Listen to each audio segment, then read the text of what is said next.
Okay, so for today, kind of done with my other big projects that I had going on. I rebuilt a couple of, what you'd call a basket case. I had, I'll move out of the way there. I had a VI 922 project, that one right there. And then I had an XL 700. It's up and running good. I also had a 920, Johnson Red 920 that was completely rebuilt. What else did I have going on? A 394 XP. I kind of decided that I decided maybe last summer I said, well, I'm going to get out of this whole stupid chainsaw thing. And I started selling stuff off. I must have sold 50 chainsaws or more. Tons of parts, all kinds of stuff. Decided that's it. I'm going to get rid of everything. And really, it was just kind of a matter of, I had my shelves filled. I had my attic filled. It was just more than I could ever get to. So, I pointed something, said, yeah, I could live without that. Goodbye, goodbye, goodbye. And then just, one after another sold off a ton of stuff. And now I'm kind of down to, the saws that, I couldn't live without, quote unquote, saws that I really liked. And this was one of them here. So mostly it's saws that, either I paid too much money for and I can't possibly, afford to sell them. Kind of like this one here. But this is a really good saw too. 272 XP. It's an older saw now, compared to a lot of chainsaws. But it's still fairly modern.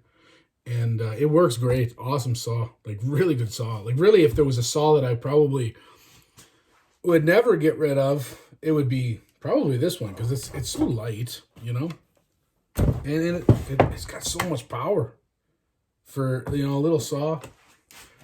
I put a little muffler mod on it. I bought this off eBay. Again, I pay way too much for the saw in the first place.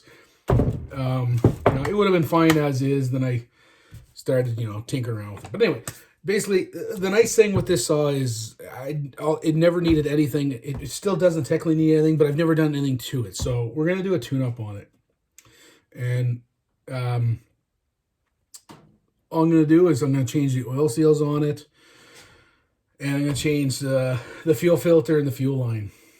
I'm not sure if that's really necessary. Maybe I'll take a look at the fuel line, but, I've had it now for maybe 3 years. Something like that. And the guy that had it before me, I don't know when he serviced it last. So that's what we're going to do. So first things first, pop off the side covers, obviously. Take off this, take off the top cover, and then, start getting into it here. There's, you got to take the clutch off, and then the automatic oiler comes off. And then I believe there's an oil seal in there, which I have. Luckily, I have an oil seal for that. I kind of, you can buy some of them from Sawzilla. And there's another guy that I found online. He's in the States, so it's expensive as hell for me to buy those things and to get them here. But it's really the only source that I know of for these oil seals. O-ring that seals actually the crankcase, as well as the oil seal. It's kind of a funky design. I don't really like it, but there's a few saws. The 900 series home lights have a similar thing on the ignition side where it's an O-ring. Anyway, this is another thing. As soon as you take it off, there's a good chance that when you go to put it back on, it may not seal again. So if you're going to take one of these things off, the oiler, just be aware of that. Okay, blabbering on. Let's get taking this thing apart.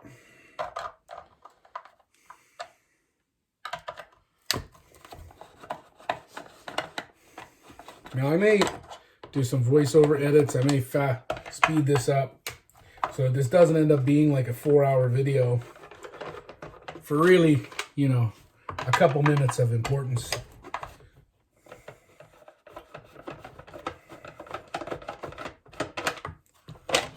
Three screws. Gets rid of that guy. Put that over here. This bucking spike. This is another thing too. I bought these big, I guess they're felling spikes. They're West Coast style. I bought those. I can't remember who it is. The custom chainsaw parts, eBay, guy or girl, for all I know. I don't know. He's just a person on eBay, seller.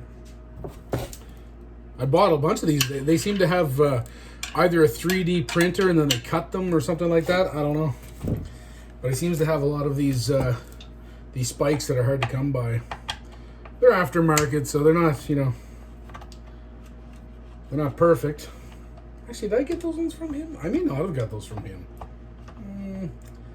Anyway, custom chainsaw parts. Or maybe it's cheap chainsaw parts now. I feel like he's changed his name a couple times.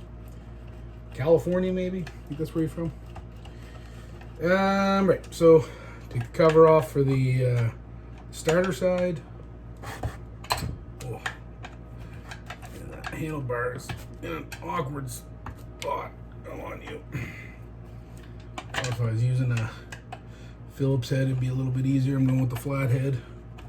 It also works, but slips easy too.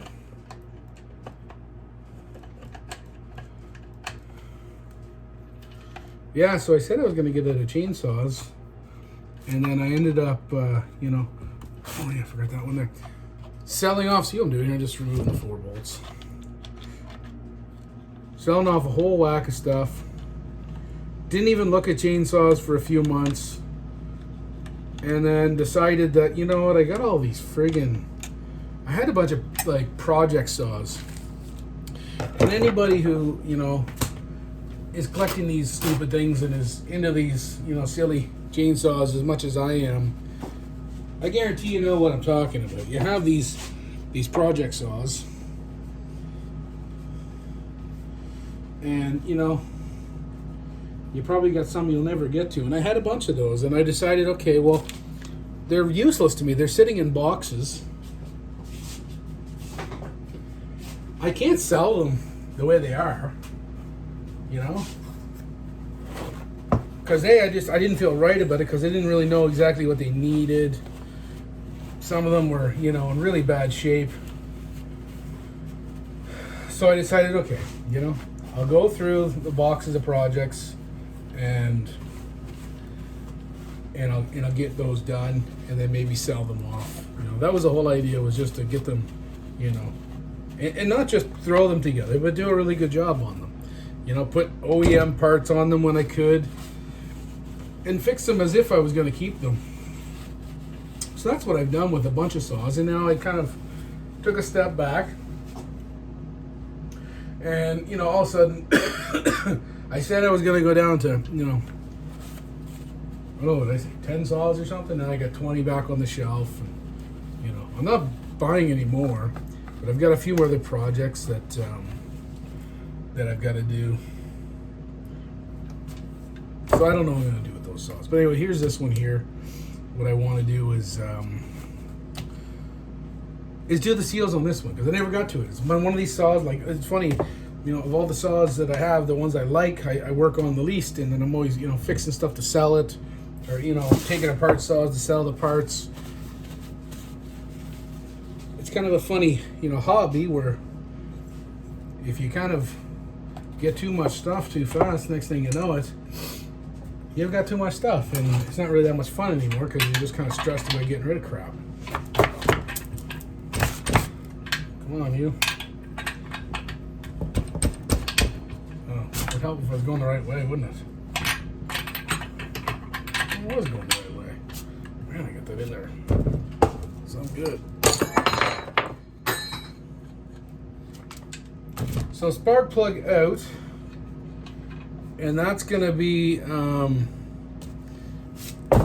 gonna get my the clutch off. Spark plugs out.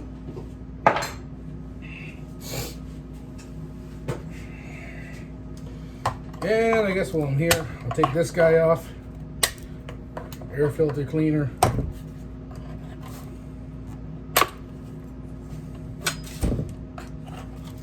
Clamps, take that out.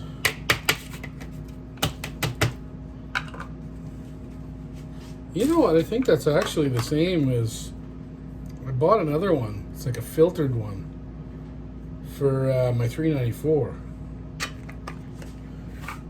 And I plan on switching over to the high top 394 style air filter. And if I do that, yeah, that fuel line is pretty hard actually. So, you know, this is all coming off.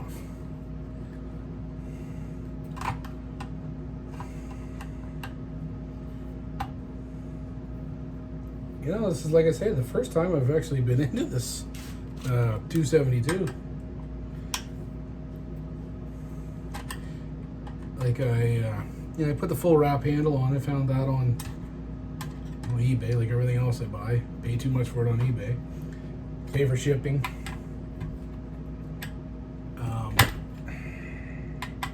Come on. Scrunch, huh? I don't even know why I'm using this. I have proper tools, but here I'm using this clumsy old scrunch.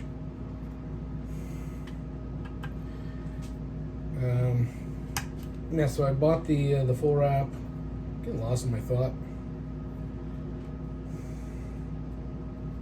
And I bought the muffler for it. What else goes on here? What's else is attached here? What am I missing here? 1, 2, 3, 4. I'm not missing anything. It just pops down in there. Okay, I probably should be taking pictures of this, because I don't know about you, but I go to put this stuff back together and then I can kind of never remember the exact, those damn things falling off. Where did that go? Up in there, like that. Huh, like that. And like that. Excuse me, I'm just getting over a terrible cold here or something.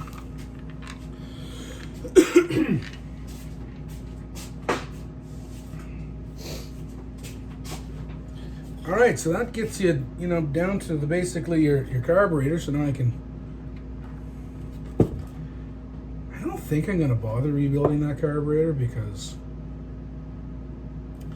it's been working fine. I don't think it's necessary. Got paper towel in the way. How long's that been sitting there blocking the view, huh? A great video, Trev. Stare at paper towel for 5 minutes. So to get these fuel lines off, just go ahead and use a screwdriver. Again, I'm using the stupid scrunch. I don't know why. And you push them off. Make your life, oh yeah, that's been on there a while. It's like, yeah, it's all ripped. So, yeah, there we go. Pull that off. And that's how to hold, this thing has been hard to start, so it's very possible that fuel hose might have had a little air leak around there, and it might have been hard to get it to start. It's possible. All right, next thing. Get the clutch off. And now, I don't know if you've seen this trick before, I'm assuming you have, but the easiest way to get flywheels and clutches and stuff off of these things is to come up with some way to either block, you know, the crankshaft from moving, and that's either holding the, you know, the clutch or the flywheel and doing it, but that's really hard to do. The other way is to block the piston. So as the piston, as your crankshaft is turning, piston is going up and down. So it goes all the way up, and then you only have, you know, so much space at the top of the cylinder. It's called the squish band, I think it is. And if you stop it from going all the way up before it returns down, well then therefore you block the cylinder. You can turn that off. So what I do is I look down in here, you know, and if you really want to be safe, you take the muffler off and you look in, and you want to make sure that the piston travels up past the exhaust port, so that you're not shoving this thing down into a transfer port or something like that, you know, getting it wedged in beside the piston and then like ripping it off, or getting it stuck in there and ripping it out, because then you have to take the whole damn top end off. I've never done that, but I've heard horror stories about it. Or actually, you know what? I did. I was using an old rope, and it kind of got stuck coming out of there, because once you throw a whole wad of it down in there, and when you go to take it out, it kind of can get, you know, knotted up and then pull it. But the old piece of rope, the little knot fell off of it, went down. But luckily, I was able to take the muffler off and shake it and it come out. Now, I took a chance by, you know, not investigating it further, but yeah, piece of rope down in here. Make sure you got the piston up. You can't see it, you know, you can kind of, you know, put your screwdriver down in, just so you can kind of follow it. So you're going down, up, down, up, and then basically, you know, you want to block it so that it can't keep turning all the way to top dead center. Clutches go clockwise to come off. They go righty-loosey. So you keep turning this just before it hits top dead center. There's top dead center. Gonna go back down a bit. Take your rope, stick it down in there. And that was probably a really long explanation for something that's probably pretty straightforward, but you know, turn that up. It won't go any further, and there's probably very little chance I'm gonna be able to turn this off with this stupid scratch. I'm probably gonna, you know, smash my, oh, it came off pretty easily. So that's it. If these things haven't been off for a long time, or they're put on by some animal with like an impact gun or something like that, they are a son of a bitch to get off.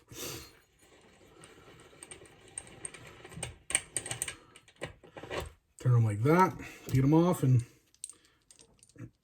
springs feel a little loose, but I never really noticed it not working well. Okay, that comes off. The drum comes off. There's a needle bearing in there, and then there's, you know, your rim sprocket. This would be a time to take a look at that and see how that looks. Mine is fine. And I'm surprised there's no thrust washer in that. Should look and see if there's supposed to be. And then you've got this little plastic piece here that comes out. And there's a metal disc behind it. And I'm going to try and put that all back on exactly the way it come off. Because I have a brain like a goldfish. And I'll forget that. I don't want to forget it. So there's all that together. I'm going to put that over here exactly as it came off, so that goldfish brain doesn't forget.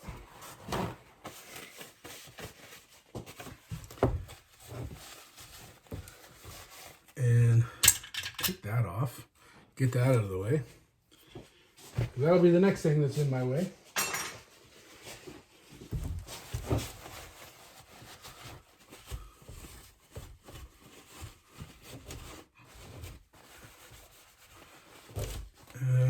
Next thing is to take off the oiler. Oh, I can probably, well, yeah, I do want to leave it in because I'm going to take the flywheel off on the other side. If I wasn't going to do the flywheel on the other side, you could take your rope out of there, but whatever. So next thing you do is take this oiler out. And the first thing I like to do is find something pokey. Clean out these Allen heads.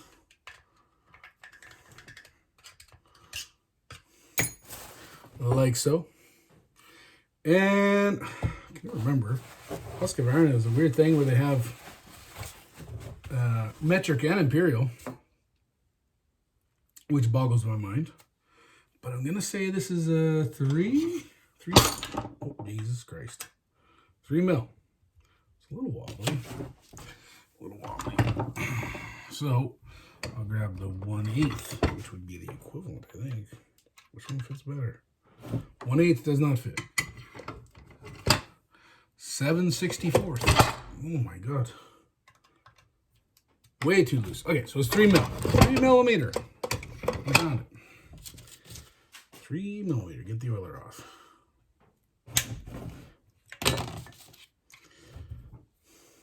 One. Oh yeah, that friggin' handlebar is going to be in the frickin' way for that one, isn't it? Yeah. Son of a. And I bet you I could finagle this thing in there just enough to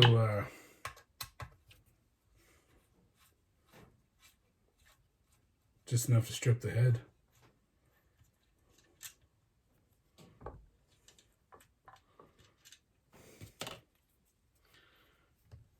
Can I get in there? I really don't want to take the handlebar off to do this. I really don't. Oh, I got it. Yay. It was probably not worth the risk, but we survived. It's just a lot of... It's actually not even that bad. I just don't feel like taking this bolt off. That's all I probably would have to do is take that bolt off. And it wouldn't have been that bad.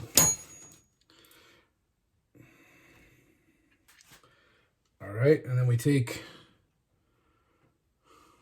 the worm gear, and then there's a little thrust washer in there that sits on the crankshaft. So,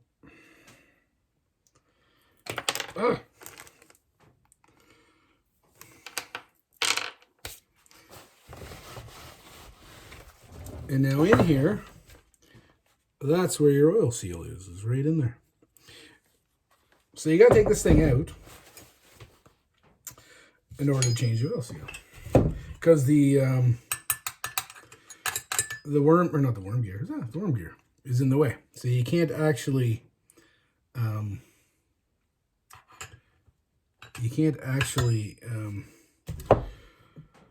change your oil seal out with taking this out, because you push it in from the back. And then you just kind of use a screwdriver to lift this thing out easily, gently. Don't get all crazy with it. And there you go, see? It's the oil seal right there.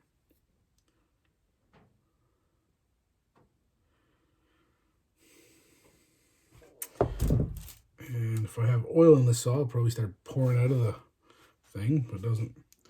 And then right around here, I don't have the best lighting here, huh? Maybe I went back here if I had the... There's an oil seal anyway, around here that I'm going to change. So there's that off. Get that over here. I'm going to put that, my oil pump gear, over here with everything else, with the thrust washer.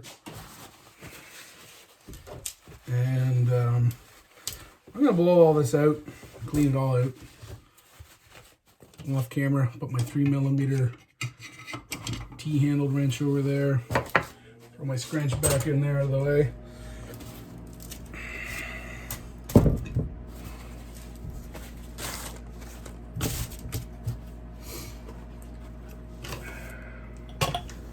Paper towel back up on the rack.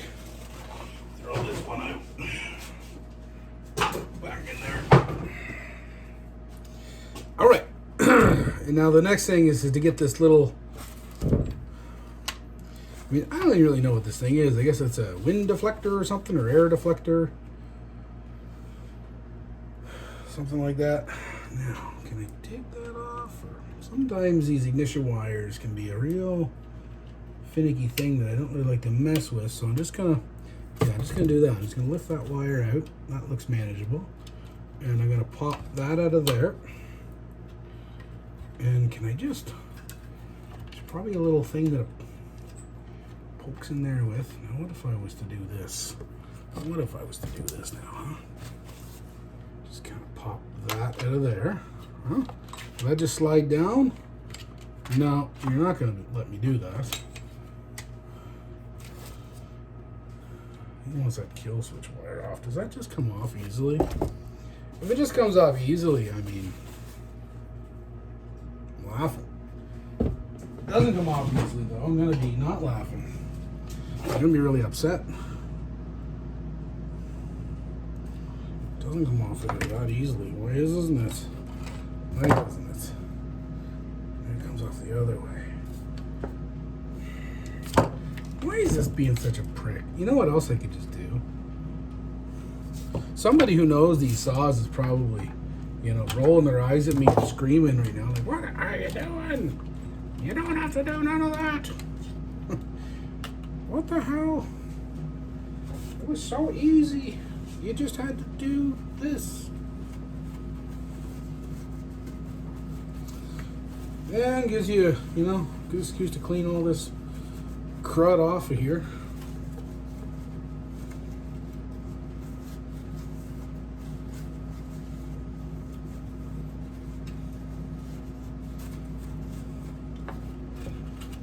Old oily mess. And now the next fun thing is getting the flywheel off. Getting the flywheel off is the next thing that's fun.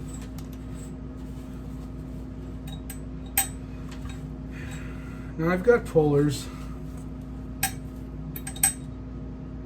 and that's what I'm gonna have to do, is use the puller probably. So there's 2 pawls and a flywheel. You gotta get those guys off.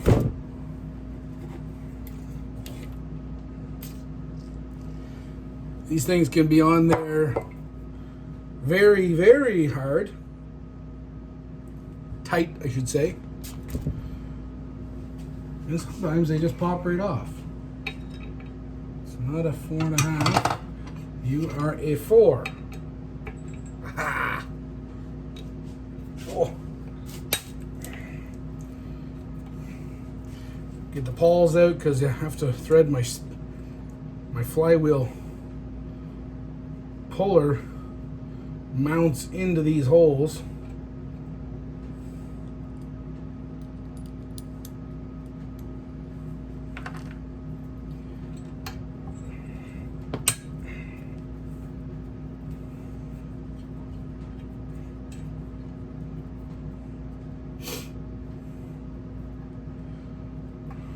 I'm going to edit this video down.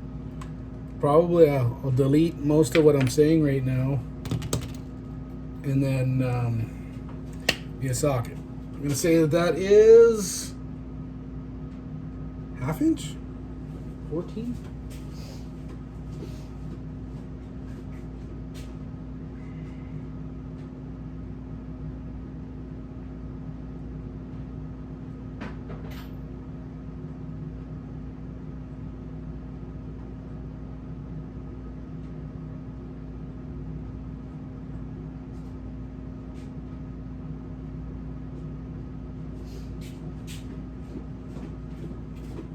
Are you smaller than that? You are. It's like 12 mil. 1/2 inch. Even smaller.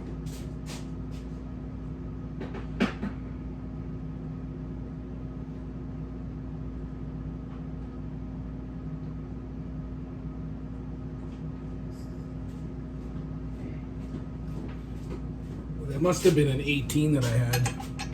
Yeah, because that's a 14 and it still doesn't fit, but it's closer.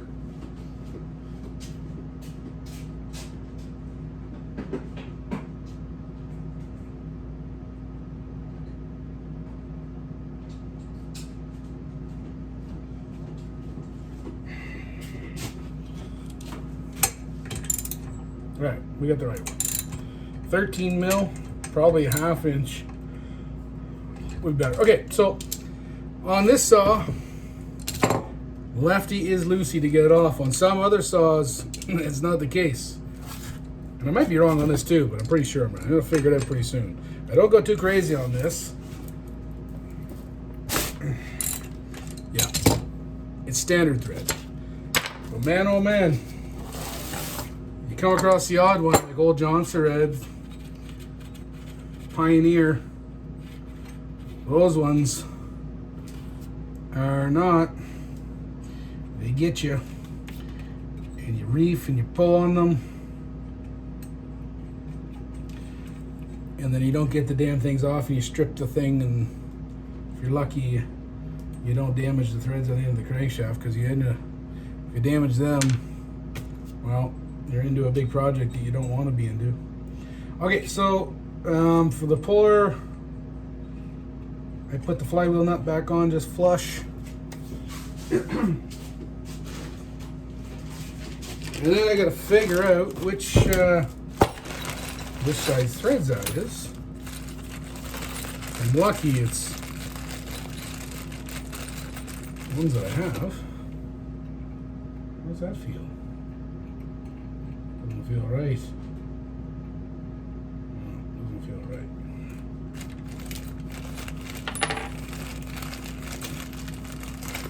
What's that one feel like? Feels loose. It does feel loose, but it feels like it'll work. Sometimes if they're too loose, then you just rip the threads out. That sucks. But we're gonna go with this. This is a flywheel puller I got. Again, it's a eBay purchase. And they're not the heaviest duty thing. So you certainly can get a little too aggressive with them. And if you do that, well,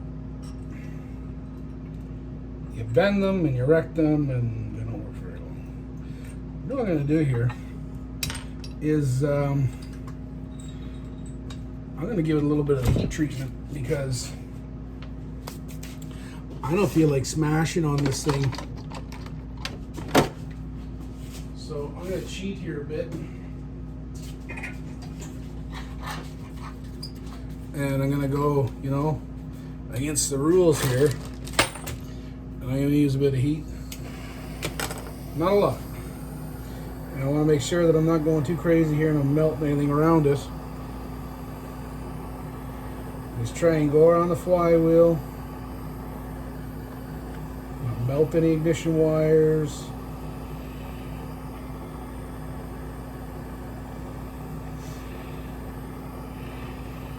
Some of them, if you have enough room, you can just get your finger in behind the flywheel after you do this and literally pop them off just by kind of hitting that nut on the end of the flywheel with a ball peen hammer.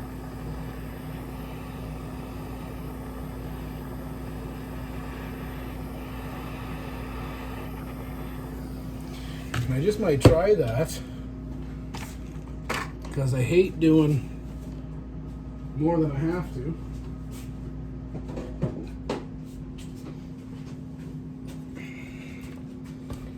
Try and hold the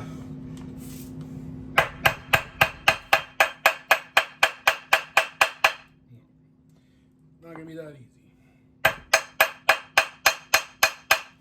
gonna be that easy. Well, you know, whatever. Sometimes they are. This one's probably never been off. What do I do? I'll lose all my screws here.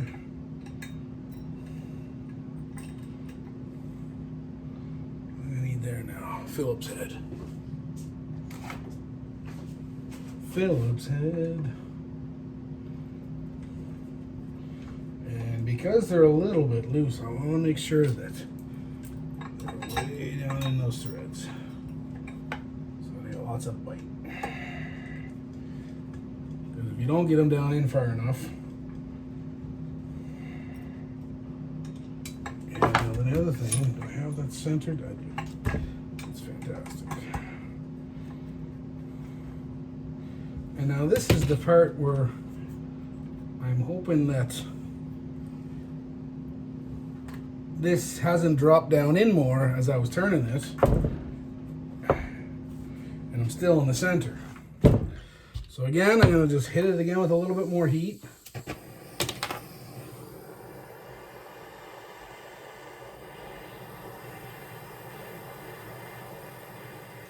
Because if there's one valuable lesson I learned from working on stuff here, is that heat is your friend when it comes to a lot of this stuff. But not too much, because you don't want to go melting stuff and wrecking things, and sometimes there's weird things in behind the flywheel that you didn't realize were there, and you don't want to damage them either. Alright, well, that's it. Don't want to go too crazy. And now we're going to tighten this flywheel puller. And hopefully it's going to pop right off.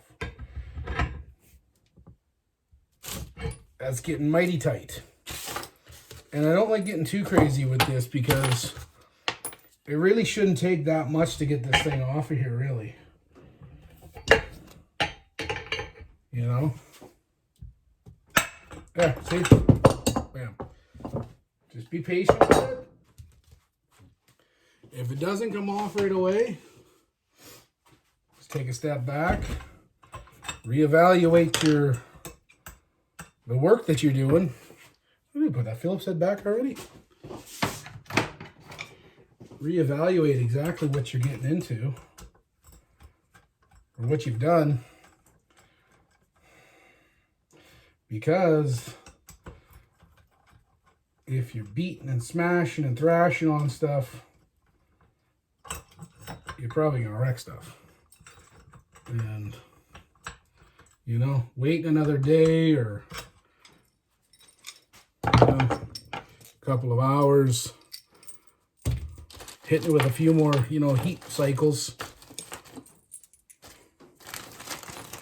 is a lot better than having to realize that you just destroyed the crankshaft on your favorite saw, you know, or your only saw, or something that you can't even replace. And that's probably hot. Yeah, it is. All right, here we go. Pop that off. Flywheels off. Okay, so put that over there. We've got the flywheel off. I'm going to take a break here. Flywheel's off. The oil seal is right here. At least it's supposed to be. Certainly does look to be. And that looks like it's been changed out, actually. The one on the other side looks like it's been changed. This one looks like it's original. And look at that. Where is the... Look at that. Is that... Oh, that's interesting. Now, I didn't realize that. So, a lot of times, the flywheel key is right in the flywheel. But this looks like either I'm losing my mind and that's actually broken off in there, or the flywheel itself is keyed. Huh, that's interesting. Well, there you go. Okay, cool. All right, so flywheel's off. Oiler's off. Rope is out. I'm going to put the spark plug back in there just so that I'm not getting dirt and crap down in there. And then the next thing we're going to do is get the oil seals in, maybe pull that oil hose out. I'm going to put this back on here before I lose it. And this be the flywheel nut, because I don't really feel like losing that. Okay. Pick it up when we go to reinstall.